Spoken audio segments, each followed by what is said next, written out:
Hello, fellow innovators. This is Patrick Emmons. And this is Shelli Nielsen. Welcome to the Innovation and the Digital Enterprise Podcast, where we interview successful visionaries and leaders, giving you an insight into how they drive and support innovation within their organizations. This morning, we are welcoming Dean Haacker to the show. Dean is a global technology executive and visionary leader that delivered more than $3 billion in business value for top companies in the high-tech, consumer goods, and financial services sector. An expert strategist, catalyst, and team builder who successfully executed large-scale programs, transformations, turnarounds, mergers, and operations excellence using Agile, ITIL, and Lean Six Sigma. He managed $300 million budgets, led global teams of 500 people, and negotiated strategic deals with global technology partners. Dean currently serves on the board of SIM Chicago. He's a founding member of ChicagoCIO Leadership Association and a member of AITP Chicago. He won an Orbie Award in 2017 as CTO of The PrivateBank and was a finalist for the Chicago CIO of the Year award in both 2018 and 2019. Dean is an advisor to emerging technology companies and previously served in global technology leadership roles at CIBC Bank, Nielsen, Motorola, and the Hewlett-Packard Company. Dean is a distinguished graduate of Arizona State University as well. Welcome to the show, Dean. Thank you. It's nice to be here. Great to have you on. Yeah, Dean, and can you please share with our listeners more about your role as CTO at CBIC?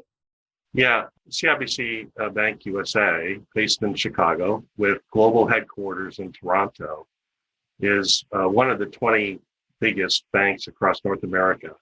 A lot of folks in the US don't really know too much about them because until they acquired the private bank, they had a very small presence in the US.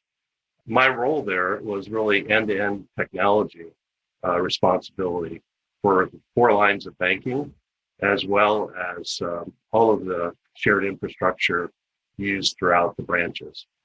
The private bank and then later CIBC Bank USA was one of the largest banks in the US with less than 50 branches. And so it's a branch-light strategy and also a buy preference versus building. So we also had an asset-light strategy, which served us well and set it up for an acquisition by CIBC in 2017. That must have been pretty interesting going through that acquisition. And there was quite a few of those going on over the last couple of decades.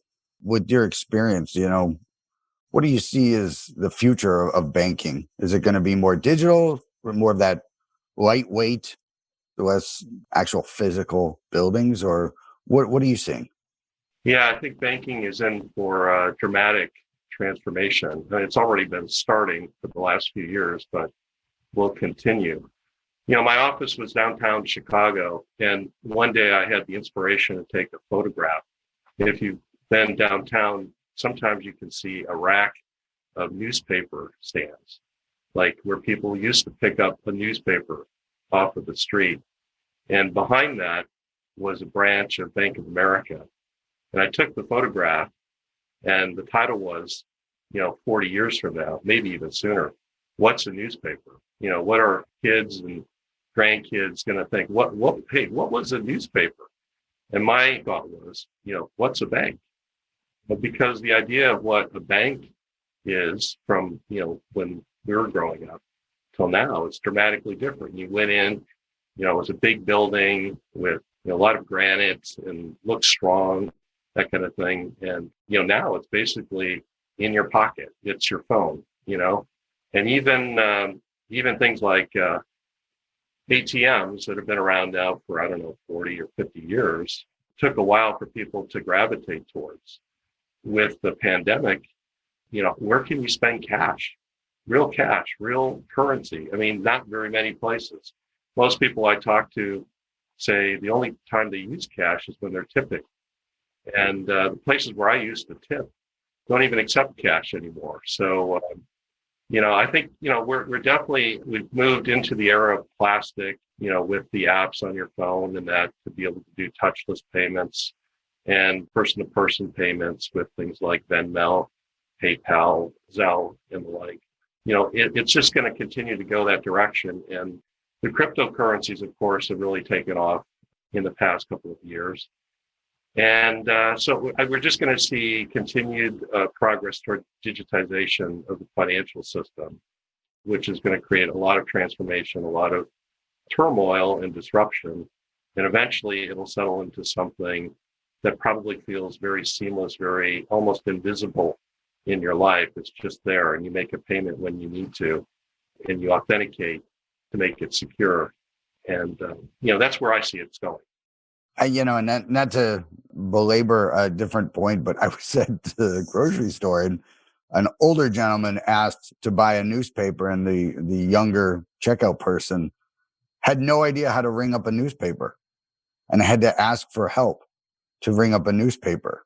I found that, right? So something that was every day, or like to your point of going to the bank. I remember going to the bank at least once a week with my mom growing up, right? To get cash for the week or to, put your paycheck in. Just these things that we all see. And that seamlessness, right, is everywhere we see it. And the Venmo, and everybody's got the ability to transfer cash digitally now.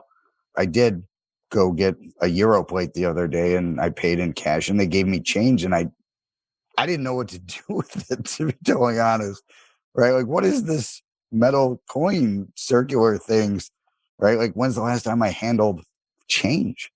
So, you mentioned cryptocurrency and some of those other things.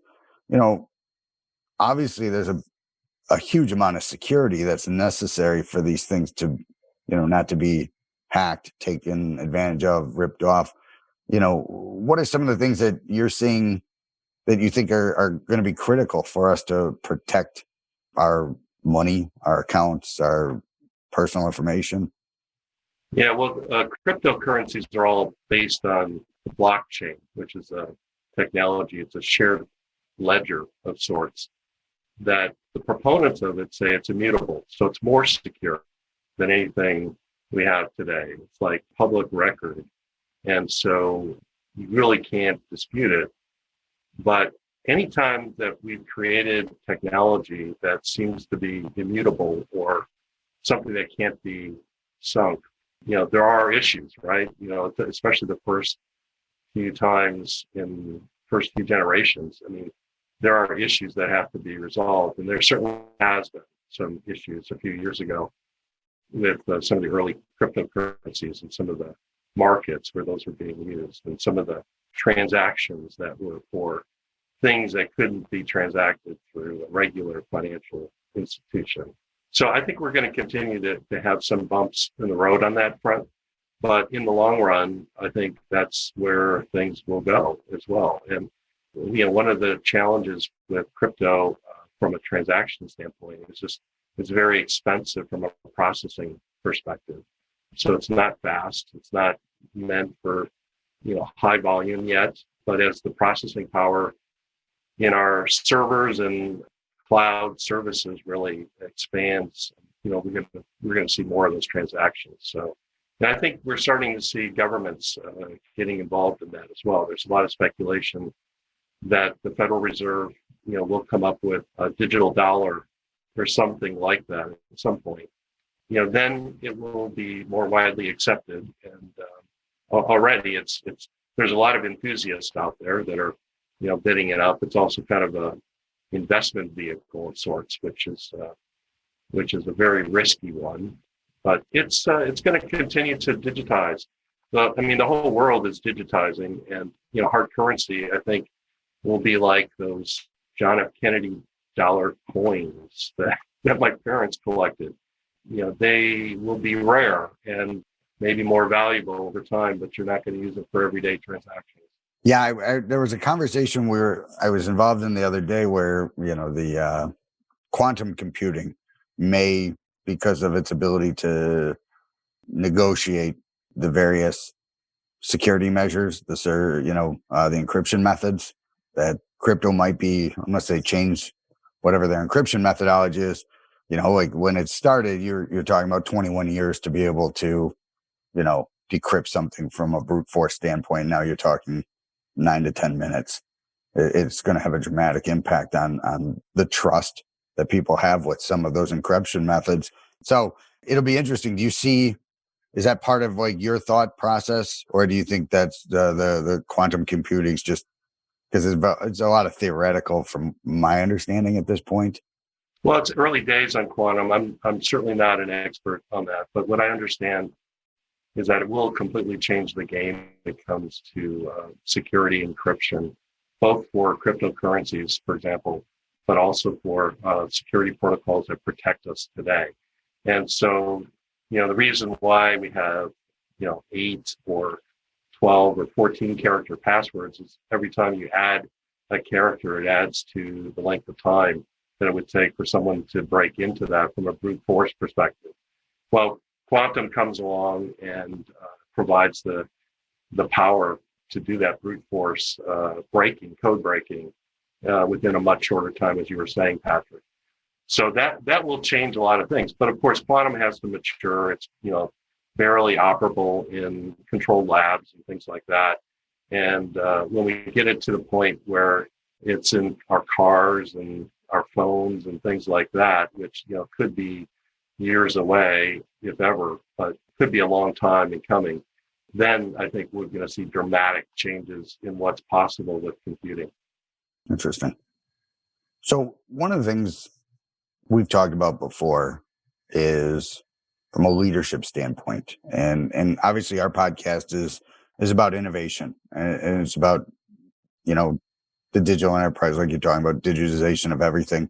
And one of the things you've identified about yourself is that our previous conversation probably being not proof positive of this, but obviously, being more of a generalist. And that's one of the things I want to talk about is you've got your perspective of yourself is that you are more of a generalist. And I think when we see what we reinforce and what we coach and what the educational processes of America are, they really try to make people more of a specialist. Can you explain why you believe being a generalist is part of why you've been successful? Yeah, I think that, I try to live on the corner of strategy and innovation, so to speak.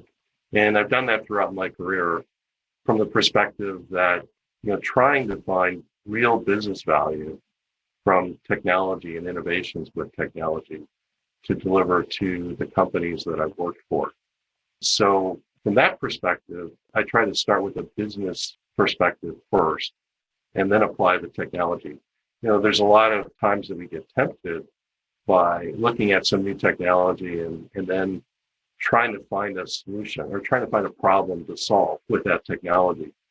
And that's usually not a good outcome. It can work sometimes, but usually it's better to start from the other direction, look for the business problem, and then apply the technology to solve it. So my perspective has been to have a broad view of the world and the business, and then to go deep when necessary into technology to solve a particular problem. And, I did that early in my career at Hewlett-Packard with some early forms of artificial intelligence. So we solved the problem relating to the configuration of servers. And there were 400,000 different combinations of how you could configure a server. Turns out 97% of those 400,000 permutations were incorrect. They couldn't be built or they couldn't run. So how do you find those 3% that are actually buildable and correct? And applying rules to that based on expert knowledge of how to build those kinds of systems, we put together a solution that saved Hewlett-Packard a lot of time and effort in correcting orders that were unbuildable or inconfigurable at the customer site. So in that case, I was going deep into some of the AI technology. It wasn't very exciting at the time. It was very early on.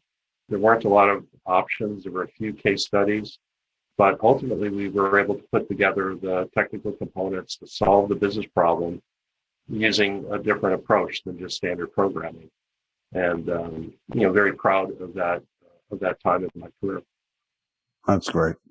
So, Dean, just a quick question, because I know the Orbie Awards are so coveted and so special, and sounds like you've got kind of a unique philosophy when it comes to your thinking and, how you approach business needs. So curious, was that why you won the Orbie Award, or would you credit that to?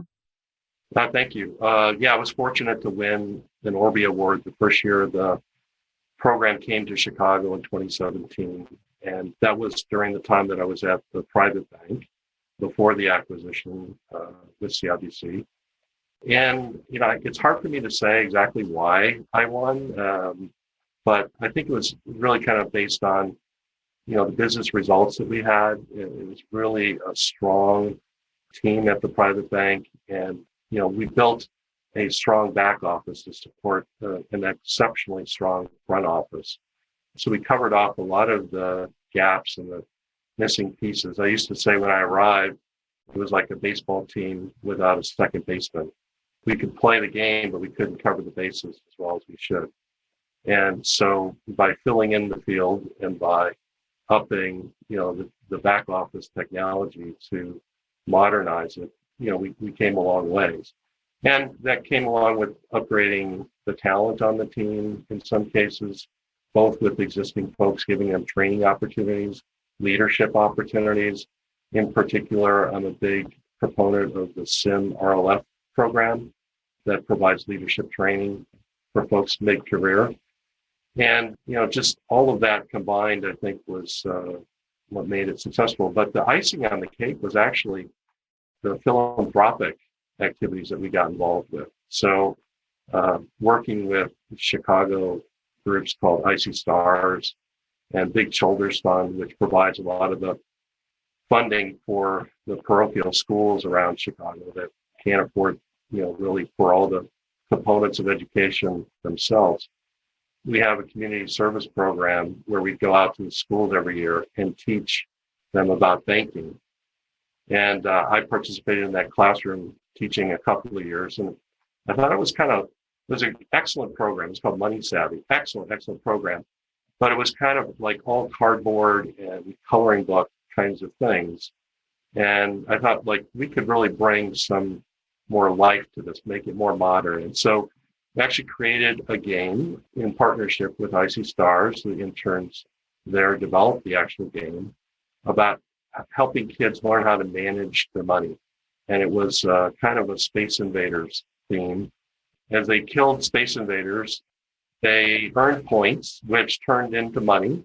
And at the end of that, they got to choose whether they wanted to spend it. Maybe they wanted a yellow spaceship or an orange spaceship, but it didn't really help them a whole lot, in terms of their capabilities. Maybe they wanted some advanced lasers, that would cost them some money, but that was an investment, right?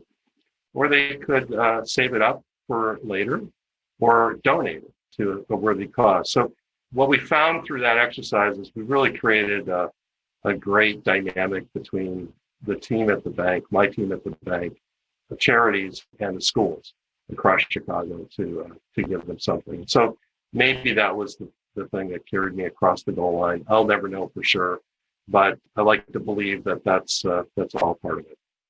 That's a great story. Thank you for sharing that. It always amazes me how much Chicago's philanthropic community is just so active. You mentioned some really great organizations. I know Shelli and I are both very much involved in IC Stars as well. Just the amazing work that they do of helping us build out and, prepare people who traditionally are not connected to these types of networks. They do just a fantastic job of getting people involved, getting them up to speed, and then engaging them in ways that I think are, life-changing for the families that are involved. Right? It has a generational impact. It's just an amazing group. I couldn't agree more. We sponsored 2 cycles of IC Stars during my time at the bank.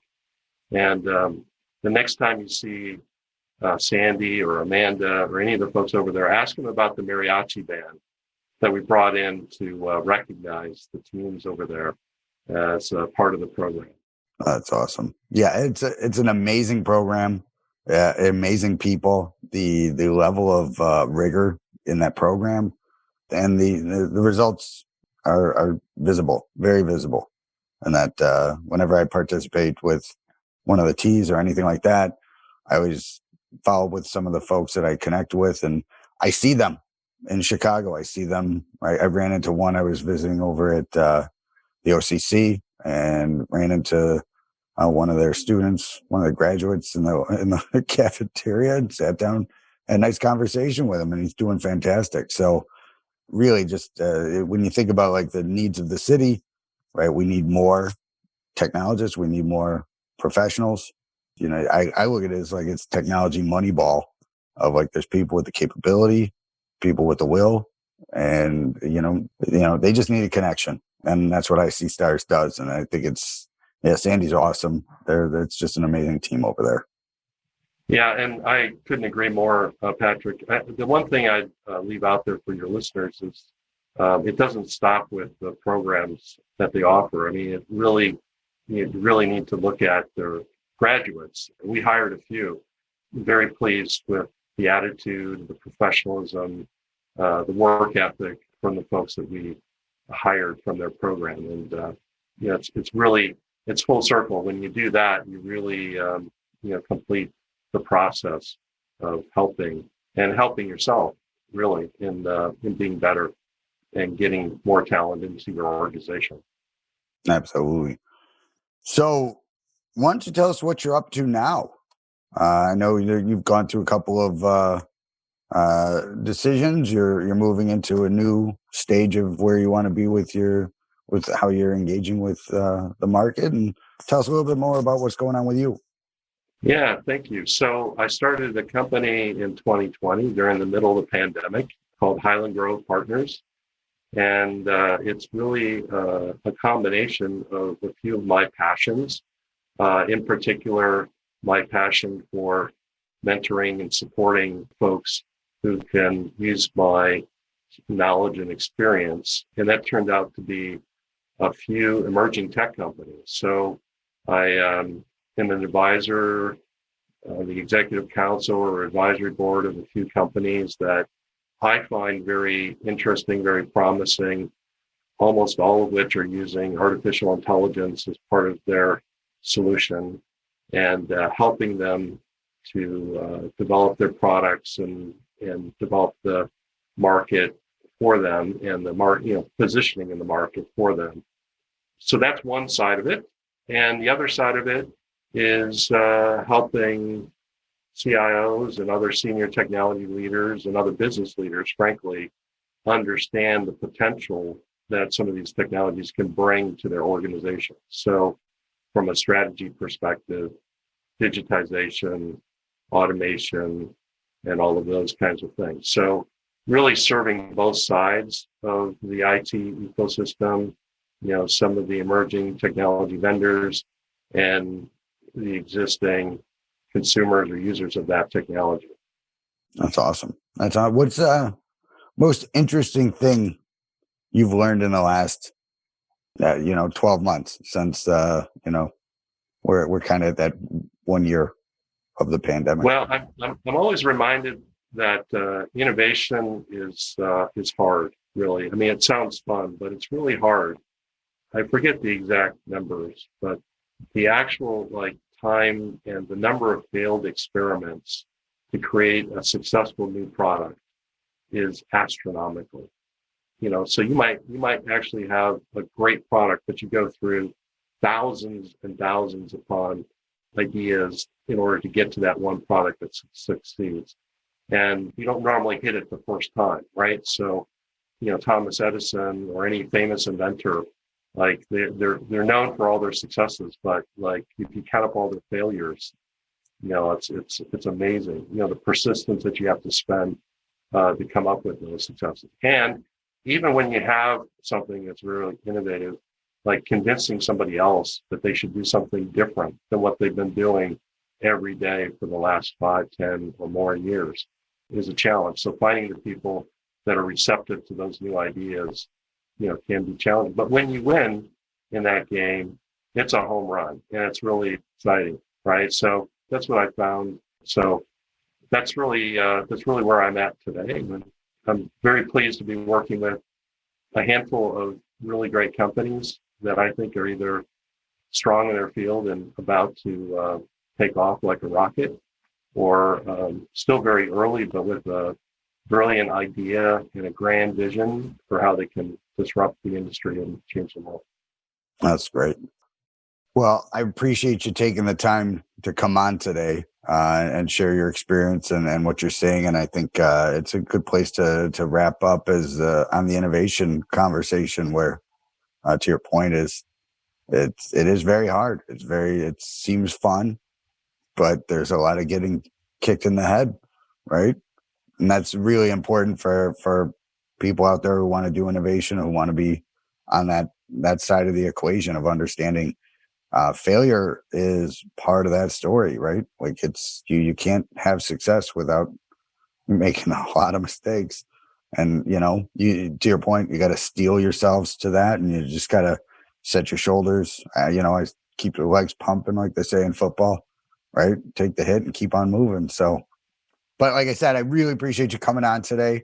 It's great to hear your experiences and your background. You obviously very successful, award-winning CIO leader, visionary here in Chicago, and hope to have you back on again soon. Thanks, Dan. Thank you very much, Patrick, Shelli. It's a pleasure. And we wanted to thank you too, our listeners. We really appreciate everyone taking the time to join us. And if you'd like to receive new episodes as they're published, you can subscribe by visiting our website at dragonspears.com/podcast, or find us on iTunes, Spotify, or wherever you get your podcasts. This episode was sponsored by Dragon Spears and produced by Dante32.